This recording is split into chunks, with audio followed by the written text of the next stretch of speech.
Drum roll. Hello, hello. How's it going, everybody? Nice to see you, folks. My name is Dustin Cormier, and this is my good friend, Geordie Lishman. Hello, everybody. Nice to have you on here, brother. Yeah, and of thanks course, for inviting me. This is an episode of How to Rock Astrology.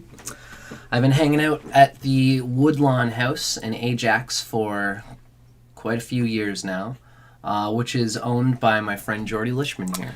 Yes, this has been in my family for, I guess I'm the 6th generation. Wow, no kidding. This was actually my father's room we're in right now. That's where he grew up. Wow, cool. So I get to be in Bill's room. Yeah, Father Goose. Father Goose. Bill Lishman is infamous. the infamous Father Goose. So your father created a mechanical goose in order to help the geese fly and find extra flight paths around Ontario. Something like that, yes. We were able to imprint a flock of Canadian geese, Canada geese, right. onto, my sister's cringing somewhere right now, onto a ultralight aircraft. Right. And we didn't actually make it look like a goose. That was just for the movie. Gotcha. They'll imprint onto whatever. They don't have any kind of thing. Now, some animals, some birds have habit when they imprint, they have a sexual bond as well. So then when they go to mate, they'll try to find a mate. That's like your parent. Where then you have to be really careful about what you expose them to because they may stop mating. They want to look for some cyborg geese after. Right. They'll try to be like mating with ultralights. Right. But yeah, that was the case with the cranes. But we just dressed up in costumes all the time. With the geese, though, we just, they're all good. They just seem to be very resilient. They're very easy. Wow. So yeah. Amazing. I love that story of yours. And, it kind of reflects that your family has a very eccentric inventorship. I think of the nuttiness of Wallace and Gromit. He's making all these crazy inventions and stuff. Yeah, and that's amazing. So, and I think that reflects on your mind. I do like cheese. Yeah, a nice little bit of Wensleydale. No, I definitely appreciate, well, that's one of the things is like, there's a lot of science out there that you can go, oh, is that true or is that not? But the mechanical sciences are pretty. You make a gear turn, it turns another gear, there's interruption, there's resistance on the systems. It's pretty easy to kind of make. Well, it's more like if it works, for sure. Right. Yeah. Which is, I guess, probably part of your interest as I find you being somebody who's very interested in the metaphysical aspects of reality. Well, you can't deny that there's other things going on than just the physical, and to try to understand them is kind of a great task because it's hard to see. Right. It's a bigger picture, but when you start to look at it, you realize that there's a lot going on. I think of when we see our human body, we know that it is all neurosynapses connected to neurons that fire from somewhere in the brain. But all the evolution that the human psychology goes through, people talk about the chakras and these evolutionary auras inside of the human consciousness. All of these things can't be seen, but we can feel them when someone goes through an emotional experience. We can see them when somebody goes through the evolutions that we talk about in spirituality.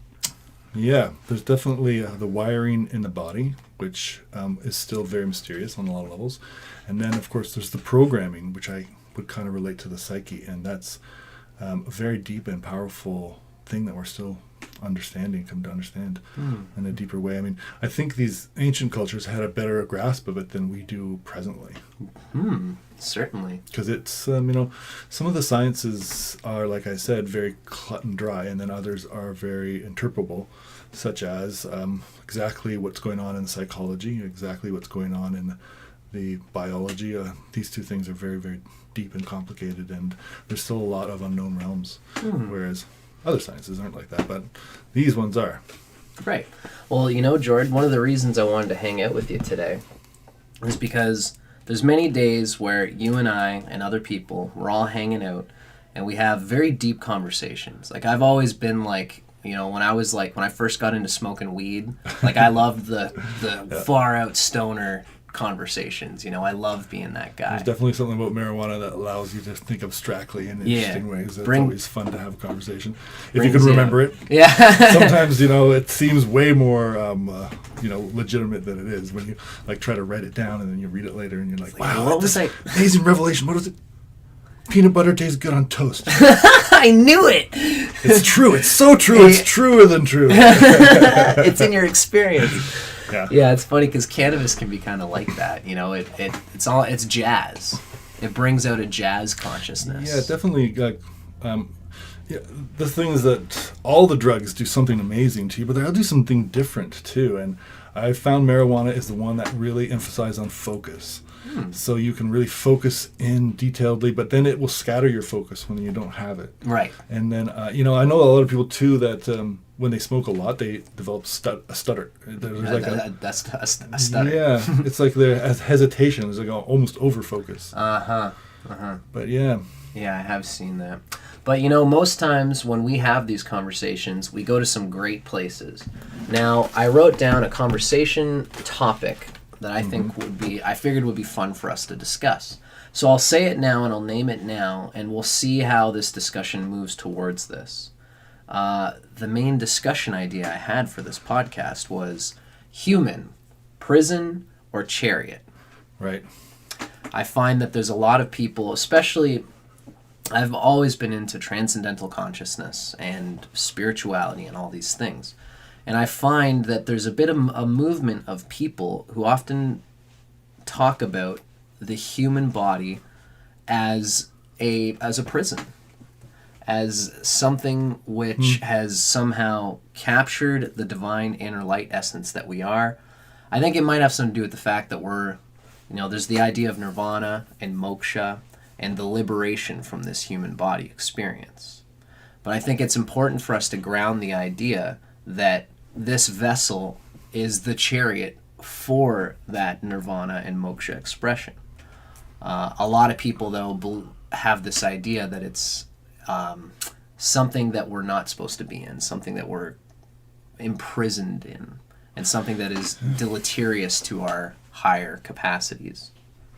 That's a really good question, and I think it's probably all of the above, because it's also a place of learning. It's a school. It's also a temple, right? It's also there's many things, but it's certain that when you're born, there will be some suffering, right? And you would be very, very unlike the rest of everyone else if you never suffered in your life. If you somehow were born and you went your entire life without suffering anything, right?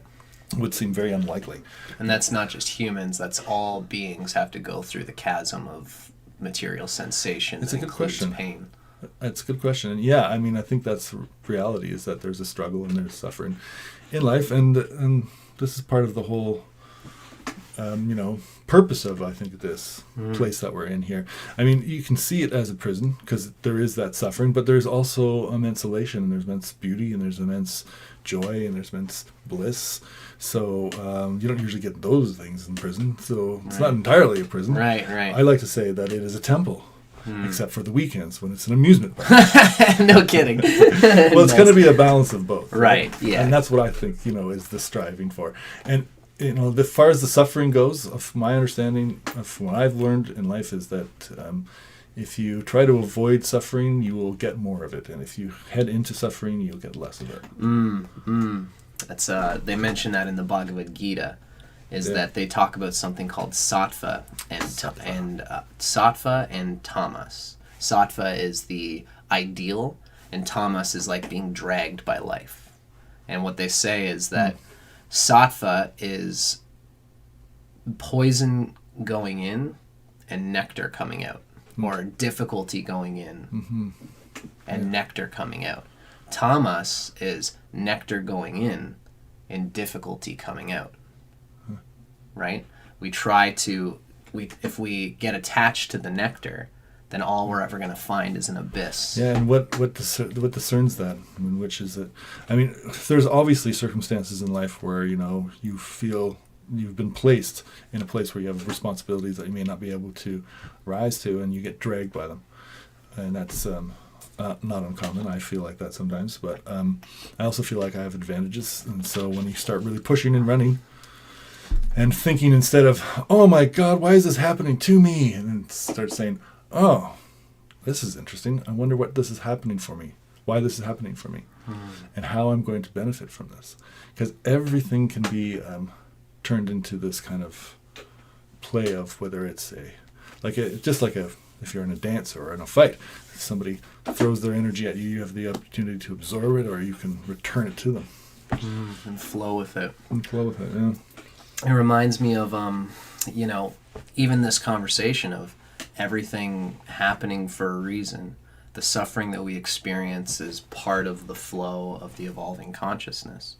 One of the great conversations that we had recently was discussing, you had mentioned that you had been talking to somebody who was into the Shinto Japanese religiosity. Yeah. When I stayed in Japan for a while there, I stayed up on these mountains, and there was a Shinto fellow there named Ninjin.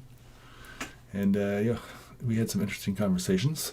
I think you're talking about the evolution of consciousness that we were talking about. You got it. And it was interesting. Well, it was interesting too, because another thing, what was it? We had talked about too was the effect of drugs on. That was a profound conversation for me, and how he pointed out that all these drugs have a particular kind of emotional energy that they give you, like a superpower, but then they rob you of being able to make that yourself. Right. And so sometimes the drug can be helpful to bring you up on something that you might not be able to do on your own, but it's not going to make it easier for you to do it on your own. However, it can get you over a rough patch until you have a place where you can more work on doing it on your own in a better way.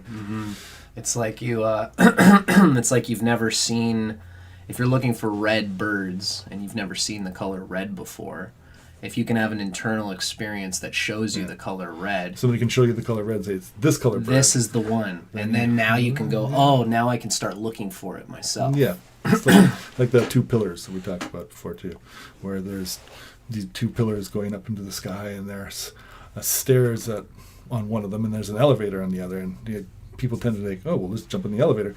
The elevator takes you all the way up, and then it kind of lets you out, but not fully, so you can't see everything, but you can see what's there in a certain way. But then it immediately just takes you back down. Instead of dropping you off at the ground, it drops you off into the basement. Well, interesting. Then you have to climb the stairs to get back to the main level, or if you just keep taking the elevator, you just keep on getting further into the basement. So this is the idea of drugs, and the other one is the stairs, is the spirituality and the kind of path of self-knowing, and it's slower. And every once in a while, it's cool to get in the elevator and see what's up there. So you're more inspired to keep on going up those stairs.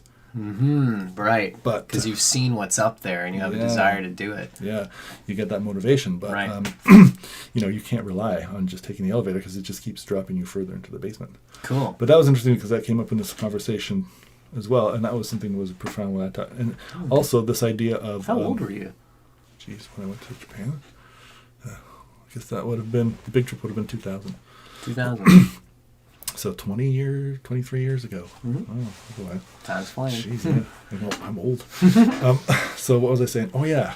We were talking about the evolution of consciousness, and that's how we kind of related these two things, which was, he said the first level of consciousness was, I think, therefore I am. And to me, that related into time and space, because in order to have a thought, there must be passing of time, and there must be some space for the thought to be created within.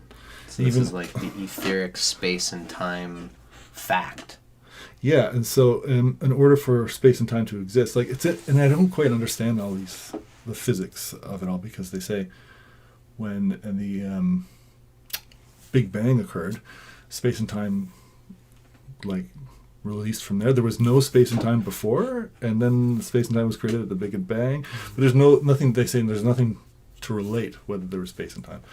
Right. But that's why I think in the in the Vedic cosmology, the universe is often depicted as a bubble, and it's a bubble that rises from this primordial ocean. Right. And Vishnu is like blowing soda bubbles into this ocean. But what's the primordial ocean made of?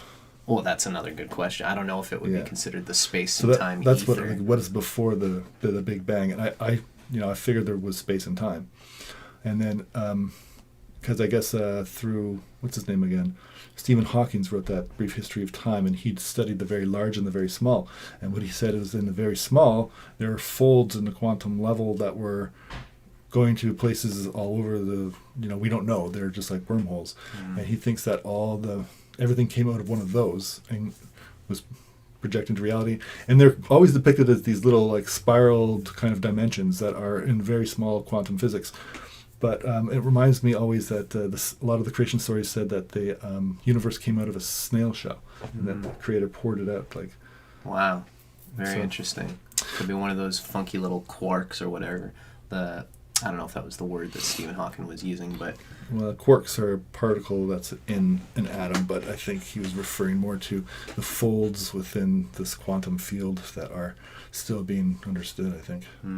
But there's many dimensions in the quantum field, and one of them is this very small place where, we're not really aware of what's happening there. Very interesting. I almost feel like every little atom, like every little point in space has some connectivity to everything and everywhere and all the time. Yeah, and that's all matter is somehow interconnected with no connections through them. That's another quantum principle that we recognize as true.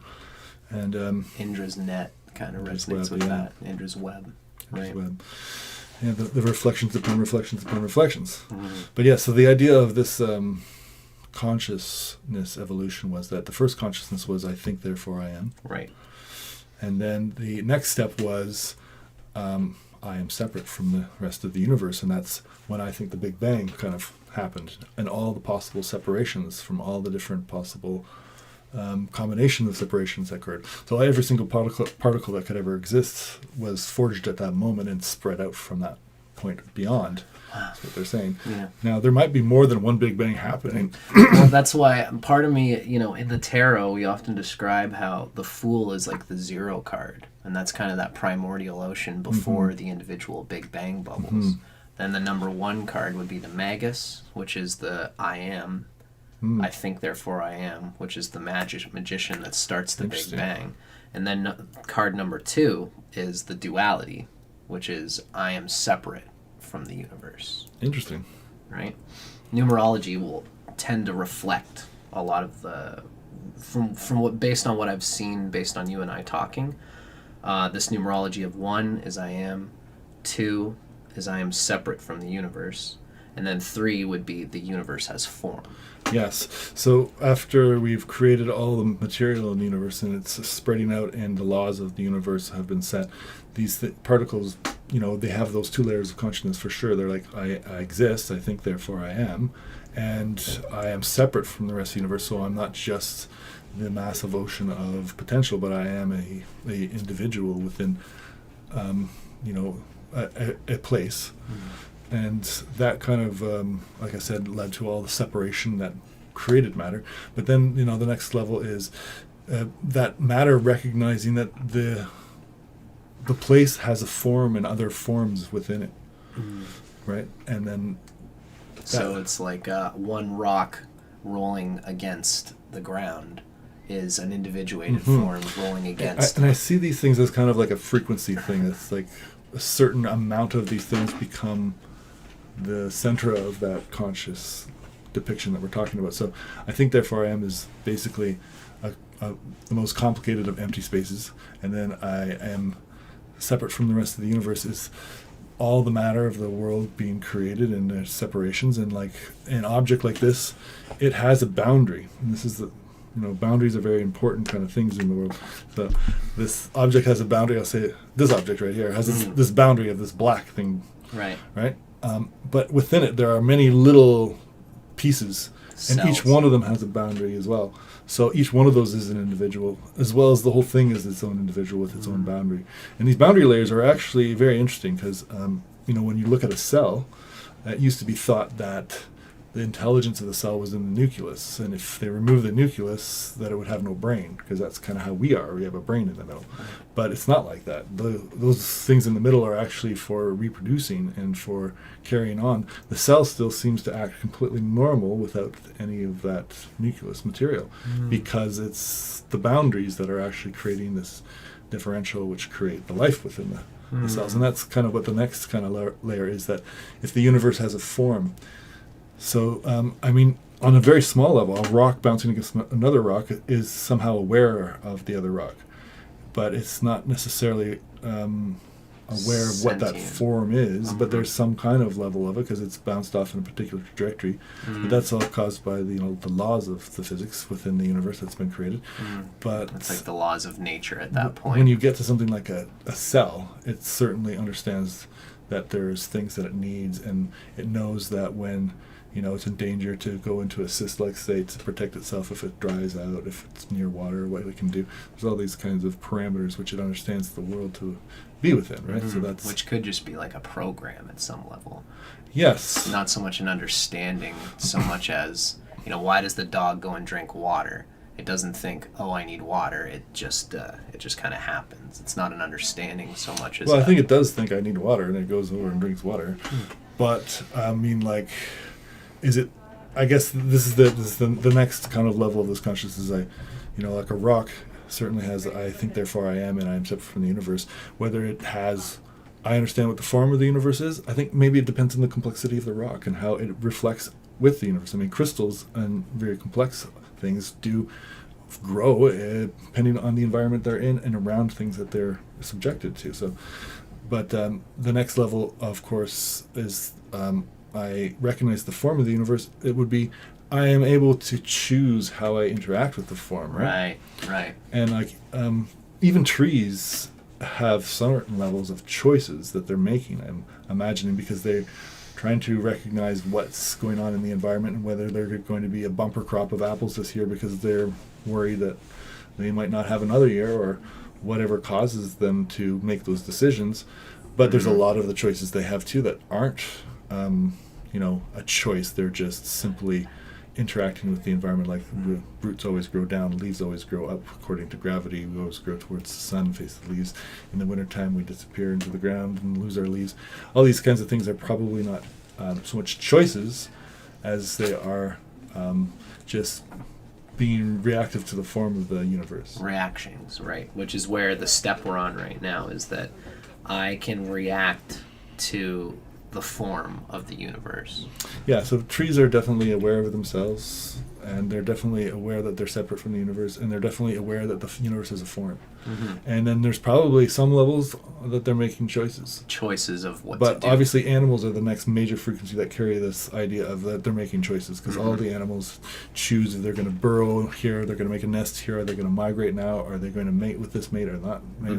There's always Or choices. there's two mates that I could get, or many mates, but I specifically choose this one because it's rolling with my genetic code. Well, that's the whole, kind of amazing evolution that's happened with all the bird species, and the males have to appeal to the females by doing dances and being colorful and being all these things. So then the females get to make the choice on that particular Right. I mean, the males make other choices about when they're going to hunt, how they're going to hunt. There's animals are prevalently making lots and lots of choices. Totally. Right? Right. As we are too. We're definitely animals that are choosing whether we're going to get up or we're going to hit the light. There's a lot of things we could be doing. There's stuff that we feel we need to and we're going to get there, but it's our choice of how we make it there. Right. I think humans are definitely the piece de la resistance of choosing how I want to interact, or what you actually. Well, this is the thing that we talked about, is that the next level of that evolution is, animals are definitely on the I think therefore I am separate from the universe. The universe has a form,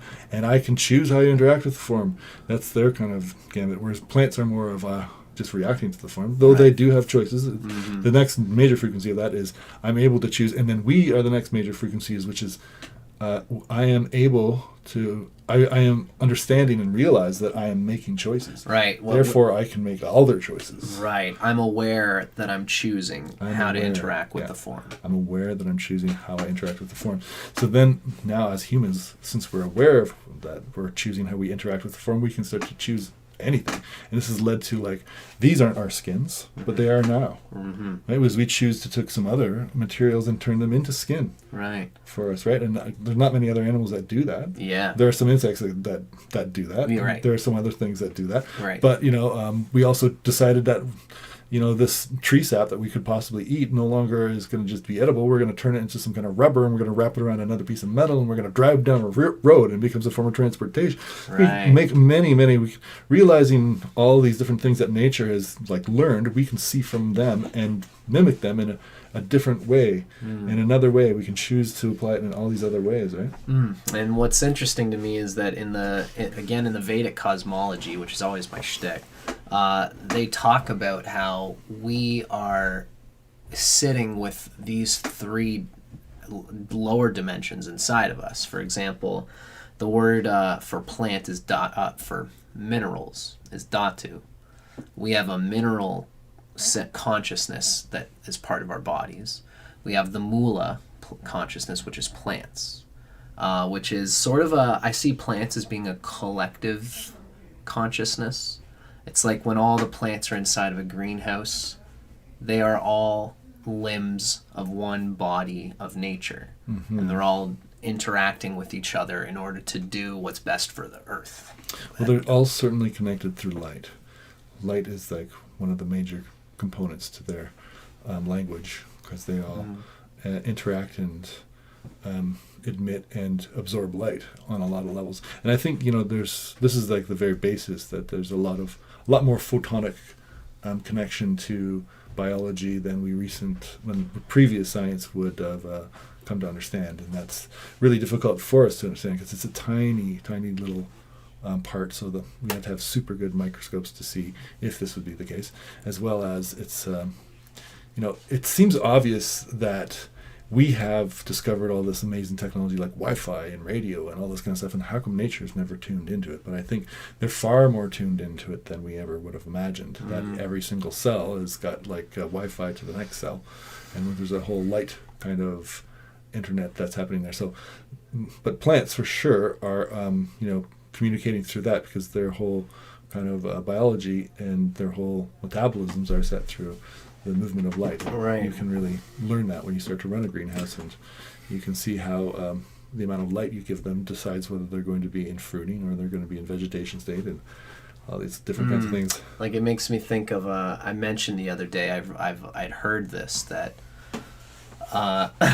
this is something I've heard, and it's like this. In the CIA, when there is an agent who's doing some kind of espionage by following someone, if someone in the CIA, an agent, is following a person, they're trained to watch the things that the person is doing, watch the car that the person is in, but don't ever look at the back of the person's head. Because they can feel it. Because they can sense it and they can feel it. That's like that Wi-Fi I never heard connection. that, but that makes sense. Right? Yeah. Well, even through our eyes, we cast photons. Right. We're casting a certain amount of a time, but more through the eyes, right? Right. In fact, at low level light, you can see the light coming out of somebody's eyes. If you have a camera, you can open the shutter, and you go into totally dark, and the person can sit there and really focus. You'll be able to see the light emitted from their eyes. Wow. There's a lot of amazing things we're starting to learn of how light and the body interact, and DNA. But but as well, there are huge plants. Like, I think the largest life forms are plants. Certainly the largest single cellular creatures are plants. And what's I think it's a fungus now that they've found that is the biggest life form. It used to be an aspen forest, because the aspen trees are all connected by roots. They kind of grow that way, like the roots kind of grow and then pop up. Aspen is a certain type of tree? Yeah, aspen trees. Okay. Yeah, and so they have roots that connect underground, but they also, you said they pop up? Yeah, so the roots will send up shoots that become new trees. And so this giant forest was actually one giant living tree. Cool. Yeah. Wow, that's definitely that connectivity. Yeah. It's interesting to think that, those the three layers that they mention in the Vedic cosmology is dhatu, which is mineral, mula, which is plant, which has a certain collectivism to it, and then there's jiva, which is the most individuated dimension of the Vedic cosmology. And jiva is animals. Animals, okay. And humans are considered to be contained in that jiva consciousness. Sure. Definitely animals. Right. But we definitely act different than the rest of the animals. There's something else to us, too. Right. Which is, part of the interesting part of the conversation here, like what? Again, as I've said, humanity seems to be the cream of the crop when it comes to individuation. Well, when it comes to self-awareness, I think that's the case. And it's very interesting because, we've had all this, we talked about this idea of how we can see through abstraction, through symbology. And the instance that I kind of cited was this experiment where they had these Skittles, and they're given to a chimpanzee, I believe it was. And they had the 2 bowls of Skittles, and one of them had like a lot, and one of them had just a few. Now, this chimpanzee had quite a vocabulary and could do sign languages and all that kind of stuff. Right. So they'd bring these bowls of Skittles out, and they'd show them to the chimpanzee, and they'd say, okay, which one do you want to give to the other chimpanzee? Because there was another chimpanzee just off to the side. And the chimpanzee, in the excitement of seeing the Skittles and knowing there's going to get this like sugar, he just points at the big bowl. Give me that one. And they're like, okay, you're going to give that one to the other chimpanzee, and we're going to give you these little ones. He's like, but what did the bowl? Yeah. And he eats his like 3 Skittles, and he's actually, you can see he's mad. And they do this experiment over and over again, and he can't get over the excitement of seeing these Skittles and pointing at the big bowl, even though they clearly are asking him, which one do you want to give to the other guy? Right. But then they bring the bowls back, and they put, instead of Skittles, he gets all excited again, but instead of Skittles being in there was just pieces of paper, and it said the number, because he understood numbers too. Right. The number of how many Skittles will be in each bowl. And they did the experiment a couple times, and very shortly the monkey figured out, oh, this is what's going on. And he was always like, oh, give him the one with the less, like the 3. Give him the 3 and give me the 87. Right. And because the symbology took away the stimulus of the excitement of the thing, he was able to clearly process with more neurons and more kind of layers of understanding. Whereas, when you're just there reaching for the food, you're just reaching for the food. Wow. And so we have been able to do a lot of that by taking ourselves away from the fear of like, the tiger danger, and writing down, this is what happens when tigers come, this is what you have to do. Right. And so you can think more clearly next time the tiger shows up, instead of just going and running, you like start a fire and scare the tiger away or whatever. Like that's probably a key part of our evolution, is that there was a point where even if there was a point where there was like hardly any language, imagine everybody around and they probably have a word for tiger, the tiger, right? Mm-hmm. So if they're sitting around, it's not like they can be like, okay, ata. Well, like what do we talk? How do we discern? Where we were, yeah. Right. Language is the first way we recorded things from other instances in other time places. So you could say the word tiger when a tiger wasn't there and express the idea. But then we would draw a picture of a tiger, or we would have a piece of the fur and we would explain this is what we're. Right. There's some way of communicating, but really having that all set down into a language and being able to do what we do now is, far superior, and why we do it. And from the very moment we started writing things down, we are able to extrapolate what comes from our mind onto a piece of paper, and now we have got computers that can do it really, really well. And the computers are now even starting to interact with our brains. Right. What's very, very interesting is that if we were to follow the numerology from this and relate it to the tarot, again, there's the Fool, which is 0. Then there's the Magus, which is 1. There's the High Priestess, which is 2. The Empress is 3. The Emperor is 4. And then the 5th tarot card is one that I've always been interested to wrap my head around, and it's called the Hierophant. And the Hierophant is, as I'm beginning to understand it, it reflects this abstraction of language, which has taken us away from the lower numerologies, the animalism, the plantism, the mineralism, and it's this abstraction of the Hierophant, who's this writer, who's this conductor of law and order and language. Yeah, so there's I can't remember, was it Plato's idea? Well, there's a few things when they were working out what kind of philosophy they wanted to create laws by and conduct themselves through. Plato's law went out where there's a concept of there's an abstract plane where you can conceptualize things in perfection, and then there's the reality where they kind of come out close to that but never perfect. Like you can imagine a perfect circle, right? That's but Plato. You can't actually have a perfect circle. You won't find one in nature. Well, you won't be able to make one even if you try. You can get really close, but right. There will be molecular abstraction, if nothing else. There's not this kind of concept of a perfect line that is a perfect circle that's perfect. Even if you have the that circle making thing. We have those. Yes, because there's natural like conclusions. If you look on it with a microscope, you'll find it's not straight at all. I'm with you. Right. So like when you zoom in enough, there's flaws. But when you look at something in abstract, like if you and a computer can simulate this kind of concept too, where you create that perfect circle and you can zoom into it, and it will always adjust the math so it looks the best that it can, right? Mm-hmm. And you can never get perfect as well, but it's the closest that we can actually get. Right. And it's still only conceptual. Yes. But, So those the linguistic dimension of humanity, this might very well be one of the again, if we're to frame humanity as the furthest point of individuation in the universe, where we're getting out of the collectivism of plants and minerals and into an individuating point for the sake of self-awareness, obviously. Right? God, or the infinite potential of the Big Bang. I mean, this is the things that being the most self-aware makes us the most individuated, I guess, as well, right? Right. And that's what that kind of like last step that we talked about in this evolution of consciousness. And I always kind of wonder, like, what's the next evolution step? Like, so we have, I think, therefore I am. I think the fool is what we would call the void, and absolutely nothing. Right. And there's no... Before the Big Bang. No consciousness. You got it. Zero consciousness. And then we get into, I think, therefore I am, which is exactly the same. Mm-hmm. And then we get into, I am separate. And then there's I can interact with the universe. Oh no, there's a form. The universe has form. The universe has form, and then I can interact with the form, and then I can realize that I'm interacting with the form. Mm-hmm.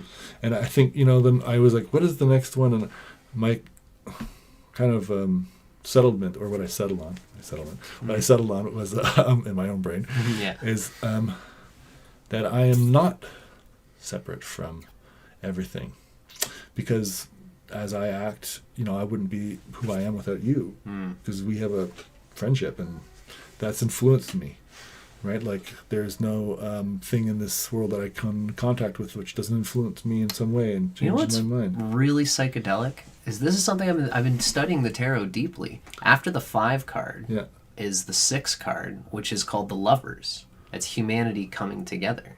Right. It's the one person and another person. This is when I realized that I am not just me, but I am my parents and their creation of me.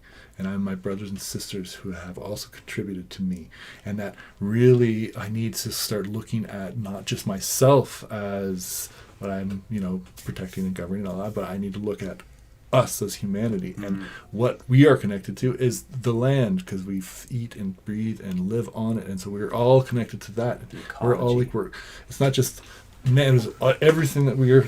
It's everything, and how to really love the best, and really be able to express the reality that we are one, and how we treat each other and how we do that. It's amazing that it reminds me of the idea of a kingdom. Usually how it's often conveyed in astrology is that the sun, everybody has the sun energy, which is the center of the galaxy, and everything is revolving around the sun. The sun is conveyed through the language of Leo, which resembles the crown, and it resembles a king. Everybody is their own individuated kingdom, but every kingdom does well to also pay attention to the other kingdoms around. It's interesting. And the interplays between individuals is like the interplays of kingdoms in ancient times. Of course, yeah. It's definitely a good kind of parallel. And when you said that, it made me think of how we started this conversation, and that the king, if he is truly the king, must take care of all of his subjects in the whole kingdom. So the king is only as good. The king, you kind of imagine as, he's the one who has the most power and is free to do whatever he wants, but he's actually the one who's most in prison. Who's most, subject. Yeah, who's most responsible for all that was lie within their domain. So no longer is that like you're just this entity. It's like that question that we started: is it humanity a chariot or is it a prison? And of course, it's both, because the king, a cruel king, has freedom to do the evil things that he wants, but once a king wakes up to, being benevolent, then he's responsible for a lot of people and a lot of people's well-being, and he will suffer if he has that compassion. So well, it almost takes a balance of sovereignty and collectivism or empathy. You have to be able to be firm in your own boundaries when the world around you is giving you impressions of things that might not actually be good for you. As a king, you can hold it and say, I know what's best for my kingdom. But there also has to be another side where you're not so isolated and individuated that you cut yourself off from the resources and love and benevolence of the people who are also part of your kingship. That leads into what we were talking about with the male and female as well. Whereas the, naturally the males are the aggressors and have that mania, and naturally the females are the submissive ones. Receivers. And receivers, vessels that, kind of are in that more depressive or relaxed state. And how we each have those within us, and we each have a male and a female mind.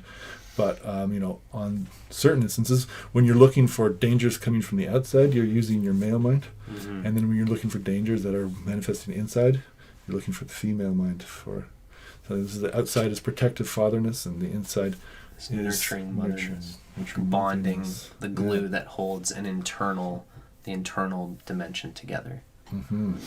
Yeah. And I guess this is probably, when we think about humanity as being either a prison or a chariot, it's probably the case that humanity at its basic constitution is a reflection of this Big Bang's individuation point where God as infinite potential is manifesting self-awareness, and humanity in that sense is a neutral phenomenon, and it's only a prison when we haven't come into what I would call the metaphysical nature of an awakened consciousness. I'm always afraid of using the woke idea because woke is a four-letter word these days. I mean, a prison to me is like there's somebody who's captured us, whereas we have only captured ourselves. Right. Right. Like you want to fight against your prison guard. Well, look in the mirror. Right. Nice. Because they are. Right. Because the entire Maya, or the illusion of this whole world, is ready to be dispelled as soon as we have let go of and learned the lesson. Right? Like, there will be eventually peace, I believe, but there's got to be a journey to get there, or else it was worthless. Right, or else it meant nothing. Yeah. The pressures, the thermodynamics of evolution have to imply that you're in a place where you are not quite evolved yet. Yeah. Right. You have something to evolve into, which means there are some kind of threats or stresses that aren't necessarily 100% dealt with. And that's what life is. Here we are, dealing with our threats and pressures and stresses. Yeah. It's like it's got to be this way or else it wouldn't be this way. Beautiful, Jordan. Now I just want to do a quick little peek-a-roni here and see if we've got anyone in the chat. Cool. As usual, this is a live stream, folks, so if you ever want to say hi, feel free to. Amazing, Jordan.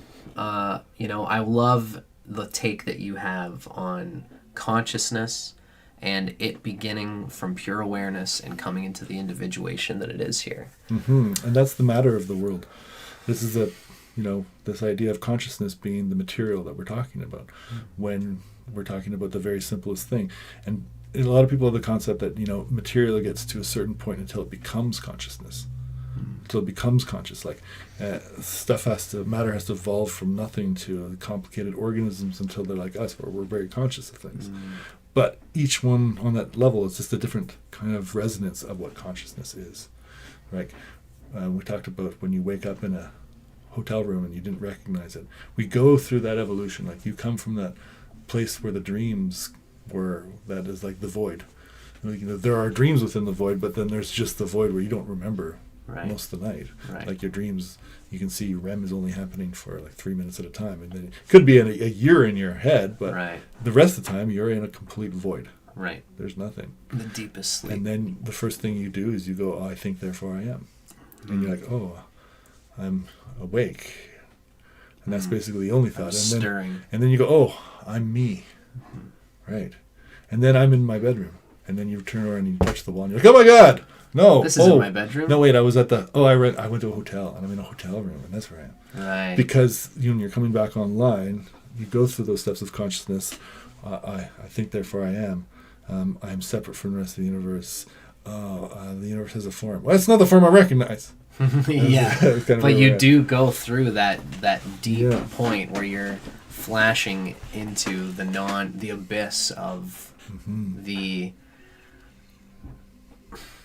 libidinal stratum of reality beyond consciousness or within consciousness.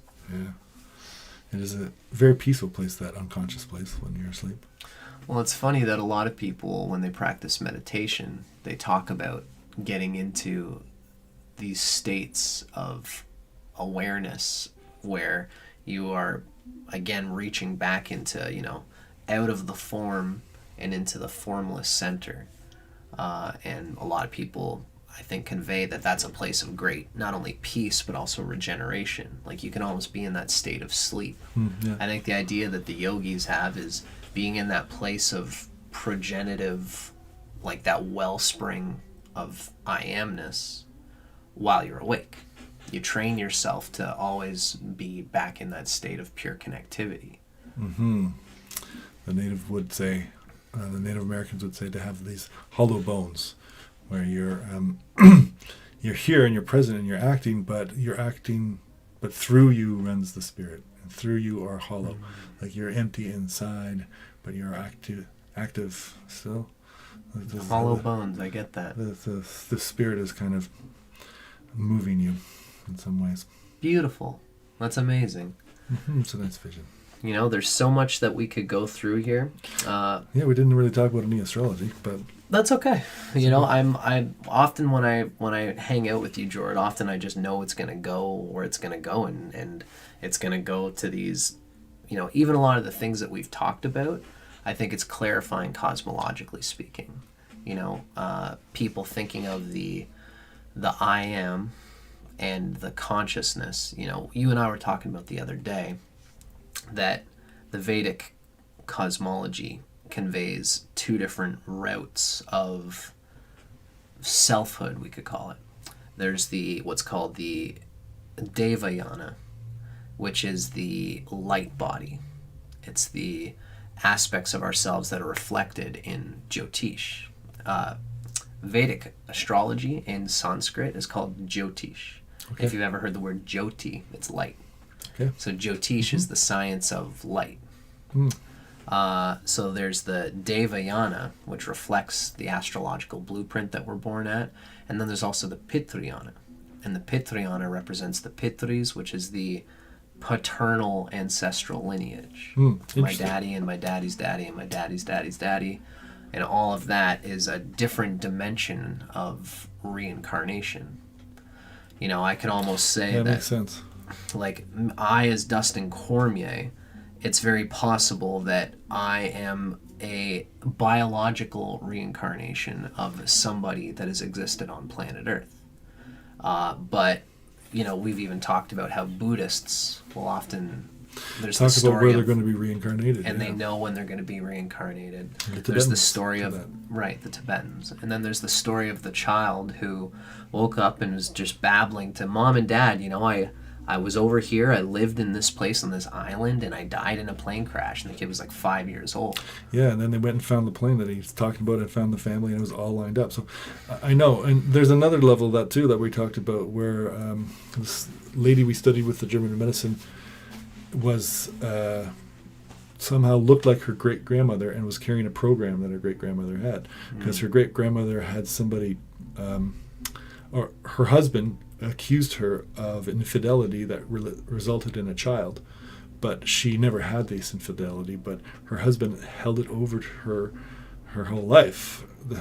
That was her great-grandmother, and for some reason she was born looking like her great-grandmother, and they named her after her great-grandmother. Right. And she had an abusive boyfriend that she desperately wanted to have a second child with, and we were like, what are you doing that for? You obviously don't need to do that.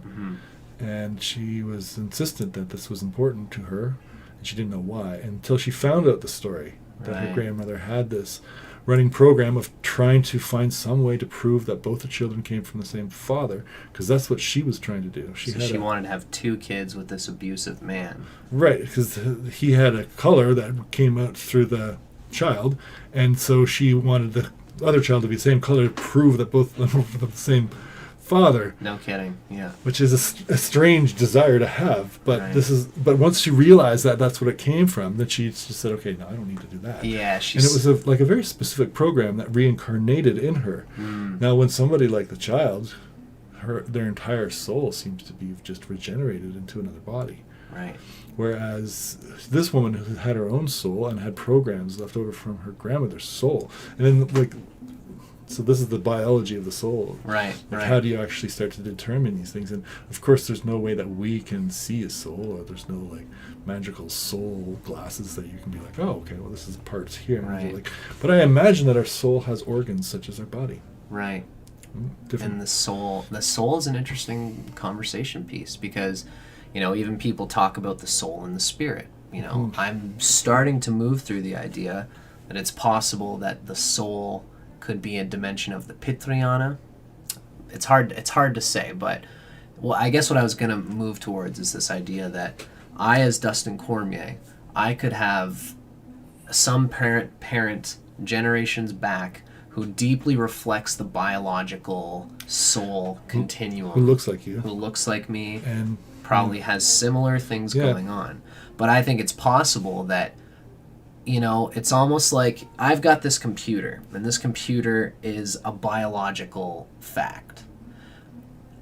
If there was to be the insemination of the person using it, the person using it could reflect the Devayana, which is right. the, So like the when you spirit. When you get a computer out of the box from the factory, it's just like all the other computers, and after you've done stuff to it for a week, it's really quite personalized. Yeah, that's right. And so the other computer that you had over it, well, this is an interesting fact with twins, and there's some strange things that have been found through history that twins, when separated, do gravitate towards similar things. Mm-hmm. And it makes you question how much of us is programmed and how much of this is choice. And it's always been a question. Nature versus nurture has always been on the table. And it's obviously a combination. Well, for me, there's the interest of the fact that, I often think in terms of reincarnation where, since there's the guru of Paramahansa Yogananda, he was a Jyotishi, and he was a very famous Jyotishi. And his idea is... A light worker. A light worker, yeah. And his idea was that at the time that you are born, the mathematical rays of the astrological cosmos are in harmony with the inherent potential karma that you've carried on from a previous lifetime. Interesting. So what this to me conveys is that it's very well possible that there could be many of these multiverses of bubbles, of big bangs, of consciousness. And if your etheric energy dies at a certain time on the planet where you... Etheric energy, or like your body? Your body. Yes, you're right. Okay, so thank you for clarifying. If your body dies, the etheric consciousness continuum that you were in the at light the time, body or something right? like Your this? light body. It's possible maybe it just goes to a whole completely different multiverse, a whole completely different Vishnu cosmic bubble. Well, this is the thing. And then that body that you get incarnated into could be me, like Dustin Cormier. But right now, the biological Dustin Cormier is the host for the light body that could have died on another universe. This is the thing, is that if it does work like this, so there's a lot of questions. But if it does work like this, I mean, light can travel interdimensionally and go to whatever body is needed. But I also question whether light can travel within time. And so this light body that we talk about that needs to learn these particular lessons will simply go to wherever in space and time that the karmatic alignment that we speak of with the astrological charts for fulfilling this light body's particular purpose in its next stage of evolution's most highest potential will immediately just be gravitated towards there, and they will unite and the being will be alive doing its thing like we are. There's definitely an interconnection that's happening that's beyond what we would call our individuated consciousnesses. There is a collective consciousness, 100% I believe in, and it's a great science that we should really be exploring. Of course, the sciences have all been just hijacked by people who need to make profits, and so it's really hard to actually get anywhere. The best way to make profits is to keep you in need and not give you actually anything that's fulfilling, because then there's no more sales. Right. Yeah, that's not good for business when everybody has what they need. Yes. So, but eventually we'll have to get over that hump, and it may take us quite a while till we actually get to a point where we're like, okay, we're not doing everything just spite of greed. We actually have really good funding towards finding the truth, to getting everybody on the same page of being healthy, happy, constructive humans, loving people. But we're still at a point where we're needing to do a lot of light work. Right. And we need to, and that's probably conducive to a lot of different spirits' needs for their evolution. And so, a lot of people talk to me about NPC characters here, where these people, and I think that this is kind of true, but I don't think that you're born as an NPC character because of a shortage of soul, because this is what a lot of I've heard from a few really smart people that think, oh yeah, there's a shortage of soul, and that's why we have so many NPC characters. But Grandpa always told me that we have a choice to yield to the automaton and just go along with whatever we're told and whatever our bodily functions have told us to, or we can grow. And just like when you're born, there are certain types of growth which are not, our choice. We're not self-aware to say, well, I'm deciding to get taller and bigger, and now I've decided to go through sexual maturity and go through puberty. We don't make these decisions. They happen. Right. And we are kind of dragged along. There are a lot of types of growth that are our choice. Like, are we going to exercise? Are we going to be fit? Are we going to be concerned and engaged in the world? Are we going to actually try to find what our karmatic purpose is and complete it? And all those things always also affect our genetics. And we're starting to learn that there's this whole kind of scope of how our genes can be turned on or off, and whether that affects the next generation. Yeah, what does it mean to be able to control and convey our genetic material by our will? Yeah, it's a freaky thing because some of it is just like a program that's unfolding, and other of it's you direct this program unfolding. And it's the nature and nurture again. It's funny. Yeah, nature, and the Vedic people are really big on the idea of self-realization. Yeah, right. So this is the thing, is that the soul really wants us to become aware, not just be dragged along by our biology. Right. Like all of this astrological charts and stuff like this, they tell us what the body's propensities are going to be, because there's an infinite amount of depth within each one of our complexities, and it's reflected in the how we show ourselves up here, at what time and place we've decided to bring ourselves into the world. But that's just the canvas, and what the texture of the canvas is. We still have yet to apply the paint. That's how we've chosen to do all these kinds of things. So this is real important for us to wake up and to become self-aware and to decide how to love and how to feel love and how to engage with the world. And it's certainly not by avoiding suffering. Yeah. So or by avoiding anything that comes through the raw genetic and spiritual consciousness of the body and mind. Yeah. So you are obviously well versed in astrology, and I am still always learning, but I'm always interested. And I've had more kind of experience with Enneagram. Yeah. And it talks about these 9 different personalities which form wings and all this kind of stuff. But I always have thought it to be similar to how and how astrology kind of determines personality as well. And they say that these 9 personalities are forged from your body type, and that's including where you're born, how you're born, who you were born, and what your shape is generally, as well as your experience in life and what your parents and all the people who loved you and took care of you and imprinted upon you.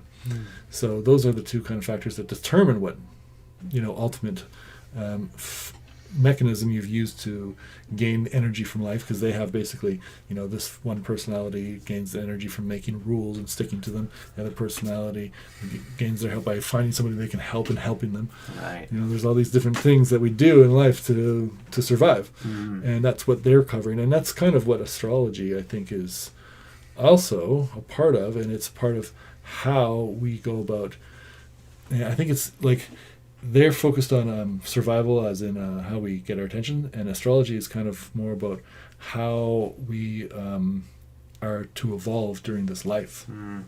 But I think they're the same.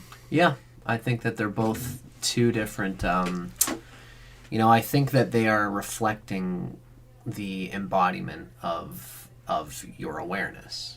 I do think that they're probably reflecting different aspects of your awareness, but it's probably possible that if you read through a person's astrology, you find that they're a Scorpio with a Sagittarius moon and a Leo rising, and Pluto is in Scorpio. Oh, of course they have the Enneagram of number 4. It's like they would probably be... Yeah, there's probably parallels, and it would be interesting to see us study that.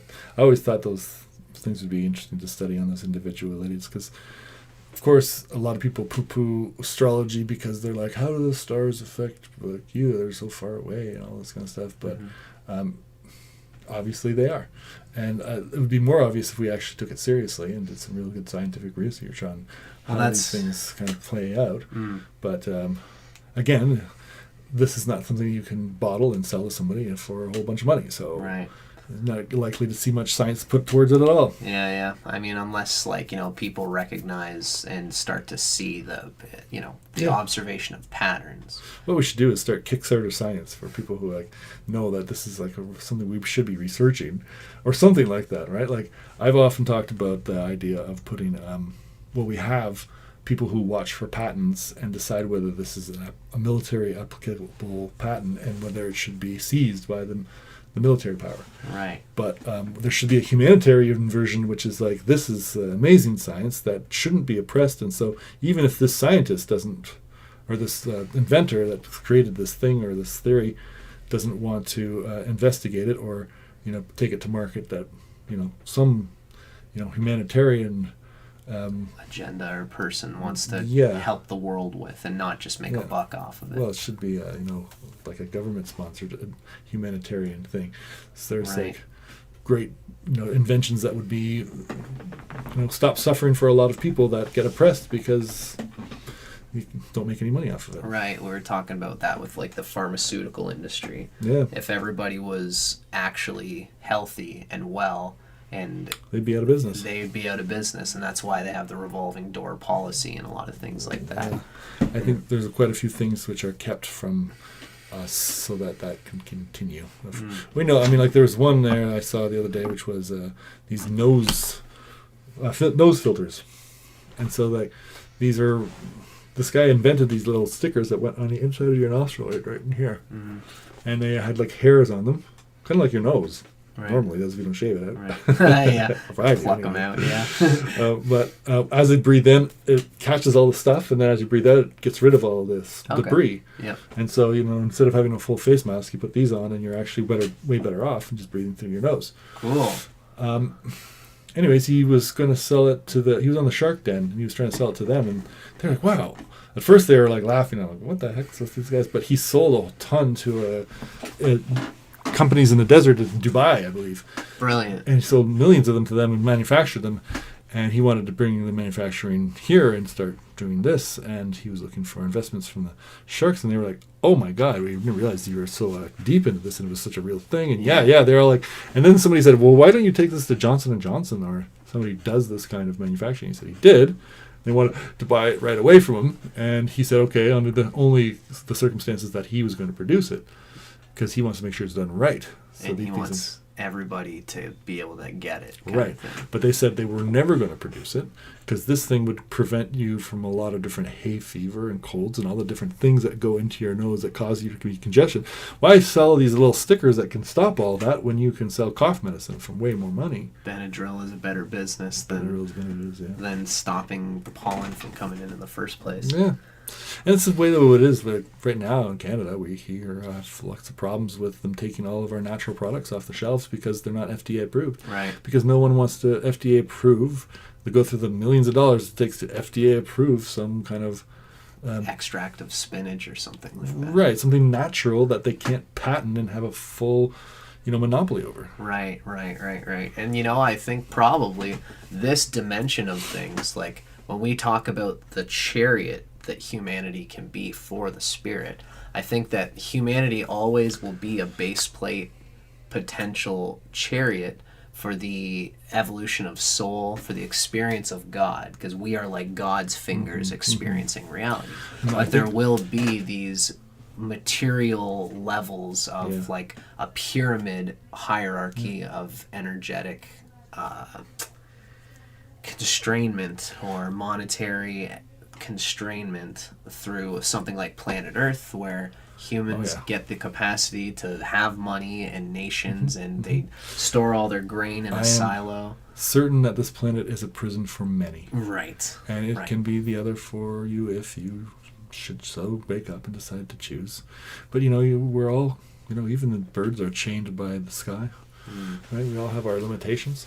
Beautiful. I just hope that the, if we are correct, that this next card, like you said, is the lovers, and the next card is realizing that we're all one in this oneness, that the beings that are higher than us have realized that this is all for our betterment and are here taking care of us, as opposed to what a lot of people think is that the aliens are just evil creatures. Reptiles. And I'm sure there's some of them that are like that, are still on the lower level like us, and are just got more toys. But I think the real power is that they've realized that we're an essential part of everything. Eventually, we're going to be one again. That we came from this, singularity, as they say, and to once we eventually will return, I think. And, in that point, it will be like a willingness to return, though. It won't be like we're going to be forced. I think it's going to be the universe will fall in love with itself again to the point where it collapses back to the one. I almost feel like just as humanity at first on our planet was very red chakra driven, because we had to run away from the tiger. We had to run away from all the... driven. Right. It's primal survival. We have to put up erect walls to run away from the tiger. But once we had erected walls, we all were safe together. I think, humanity goes through lots of fluxes, like you said. Right, and the energy starts coming up the spine, where now that we've got a citadel, we're not worried about the tigers. Now, what are we going to do with our energy? And I think the cosmos is also going through this experience where maybe these reptile things exist and they're on the red chakra spectrum. Right. But as time goes on, hopefully we can let go of that primal sort of energy, bring the energy up the chakras into the places of love and true subjective meaning, and not just I need to survive at the expense of you. Yeah.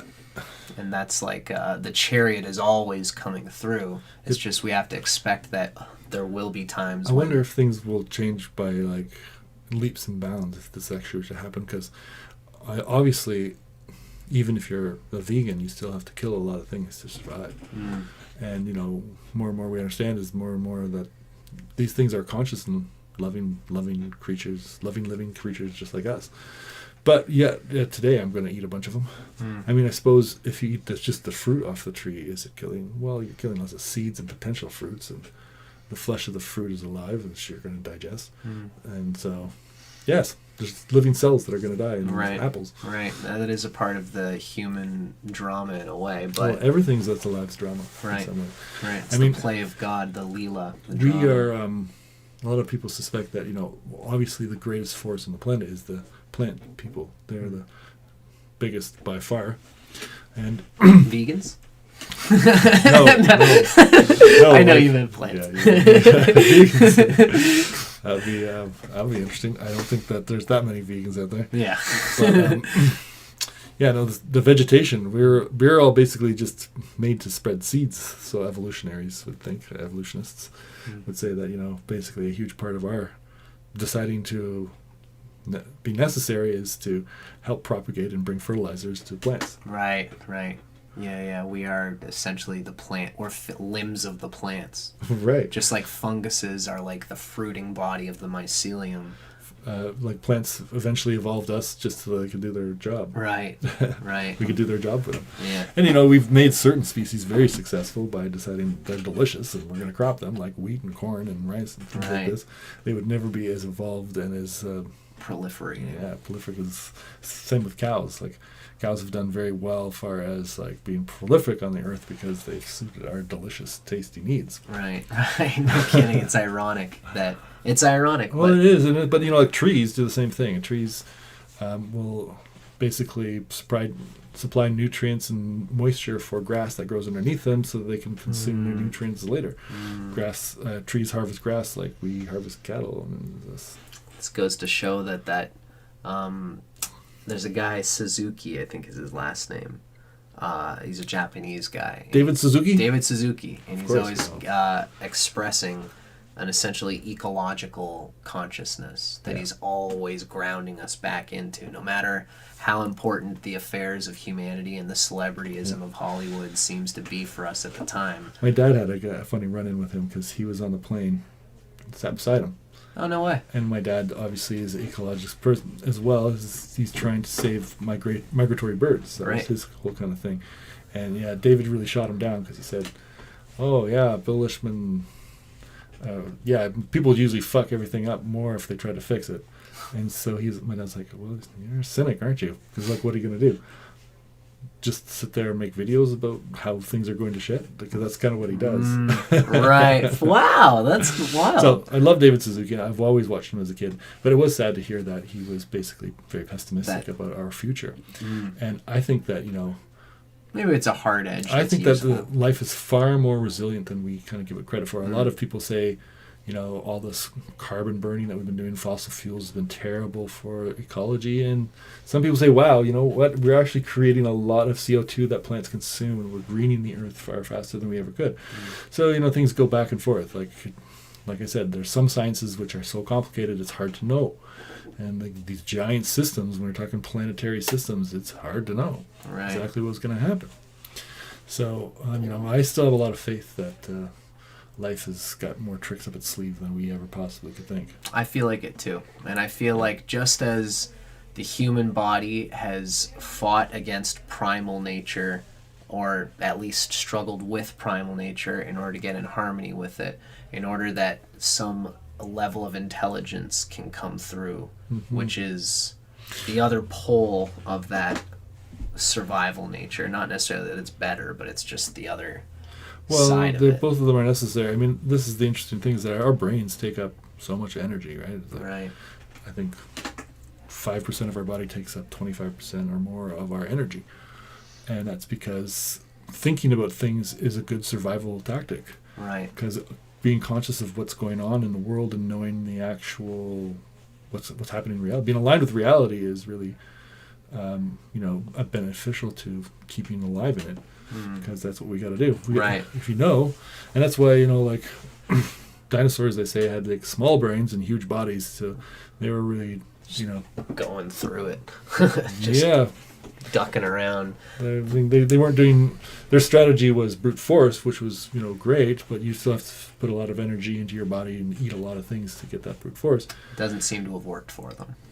Well, unless, maybe the comet has something to do with that. I'm sure the comet has it. But, it could be that the comet comes and we figure out a way to grab enough food and hide underground quick enough so that we survive these kinds of things. And that's why we're here and they're not, or something. Right.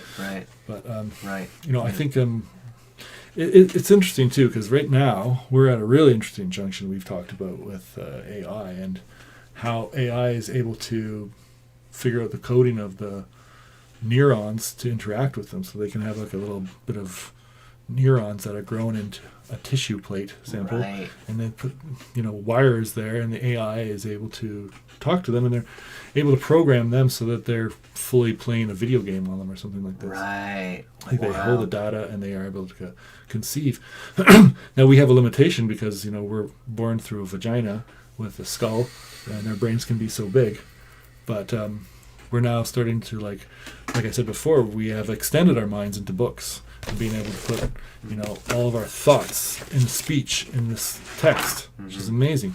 But now we can do it in a far more efficient way, and we can basically link our brains to more intelligence so we can become more intelligent, Wow. which I'm not sure I'm scared of, but I think it's for surely going to happen.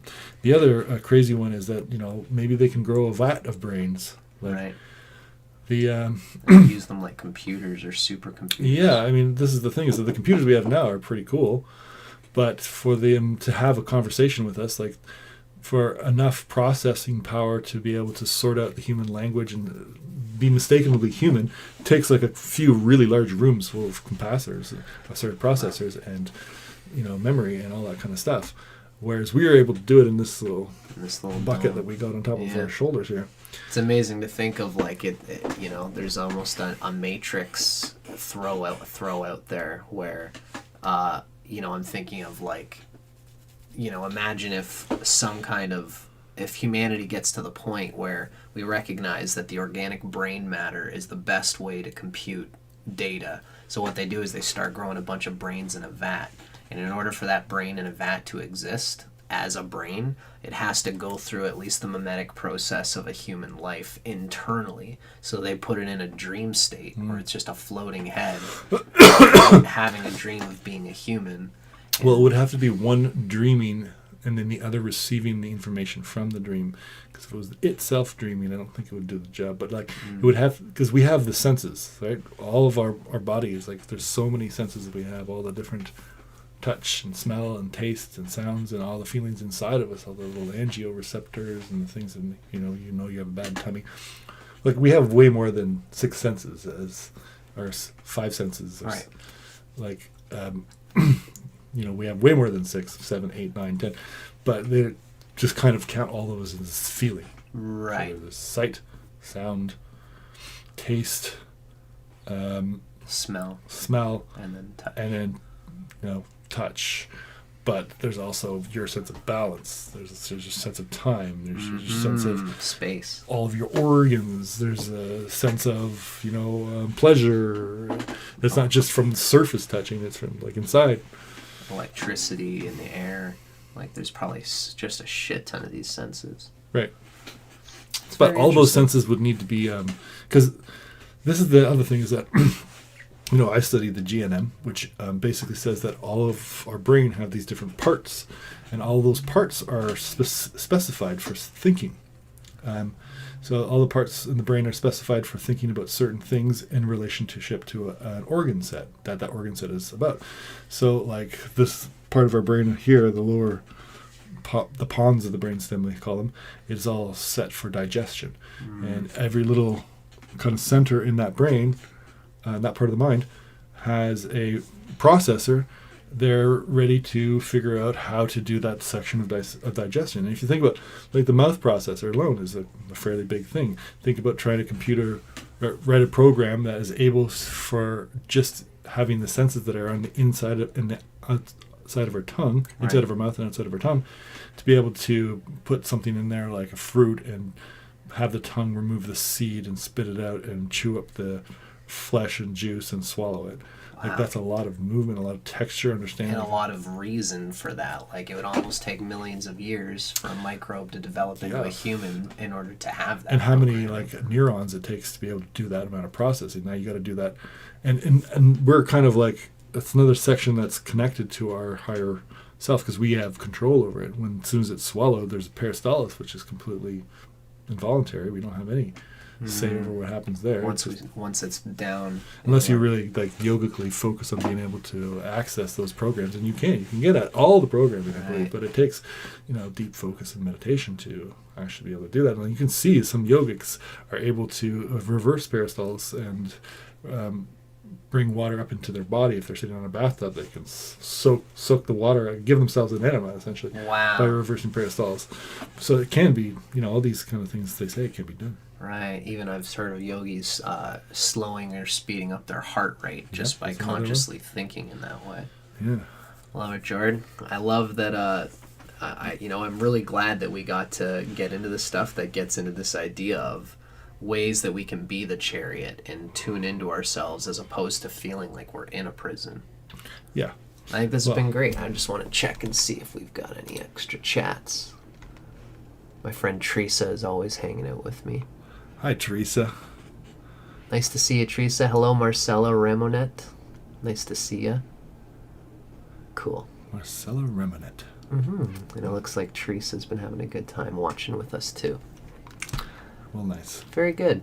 Well, everybody, thank you so much for hanging out with us today. I'm really glad to have been able to bring my friend Geordie Lishman on the show today. Pleasure to be here. I'll probably join you again someday. Yes, I would love that, Geordie. And, as we go along, I'm always going to be thinking about different video ideas that we can go through, and whether it relates to astrology or whether it relates to just cosmology or even Earth consciousness, it's all awesome. And talking with you is a pleasure in this world. Igualmente, my friend.